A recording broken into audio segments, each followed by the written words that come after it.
রাঙ্গামাটিতে এনসিপির জুলাই পদযাত্রার আজ ২০তম দিনের কর্মসূচি। বেলা ১১টায় শহরের বনরূপায় সমাবেশ করবে এনসিপি। এর মধ্যে সব ধরনের প্রস্তুতি নিয়েছে এনসিপির জেলা কমিটি। বিস্তারিত জানাতে রাঙ্গামাটির বনরূপায় সমাবেশ স্থল থেকে যুক্ত হচ্ছেন প্রতিনিধি ইমতিয়াজ কামাল ইমন। ইমন, প্রস্তুতি সম্পর্কে জানাবেন, নিরাপত্তা ব্যবস্থা কেমন দেখছেন, বিস্তারিত জানাবেন। শাকিল, আপনি যেমনটি বলছিলেন, জুলাইয়ের প্রথম তারিখ থেকে বাংলাদেশ জাতীয় নাগরিক পার্টি এনসিপির যে জুলাই পথসভা রয়েছে, সেই পথসভার আজ ২০তম দিনে কিন্তু রাঙামাটিতে জাতীয় এনসিপি পার্টি আজ রাঙামাটিতে পথসভা করছে। আমি এই মুহূর্তে আছি রাঙামাটি শহরের বনরূপা এলাকায়। এখানেই কিন্তু আজ বেলা 11:30 সময় কিন্তু এই মঞ্চে কিন্তু জাতীয় নাগরিক পার্টির যে এনসিপি যারা কেন্দ্রীয় নেতারা রয়েছে, তারা এই মঞ্চেই কিন্তু বক্তব্য রাখবেন।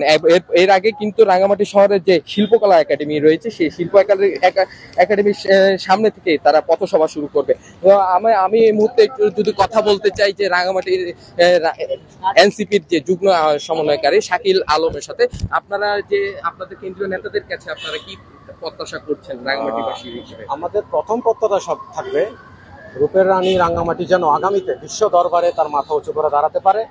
সাথে সাথে বাহারি বাঙালির একটা মিশ্রণের সাথে যাতে রাঙ্গামাটি একটা সৌন্দর্য এবং আগামীতে একটা সুন্দর রাষ্ট্র গঠনে যেন রাঙ্গামাটির একটা ভূমিকা থাকে, এই প্রত্যাশা আমাদের রাঙ্গামাটিবাসীর পক্ষ থেকে আমাদের নেতৃবৃন্দের আমরা রাখবো, দাবি হিসেবে রাখবো।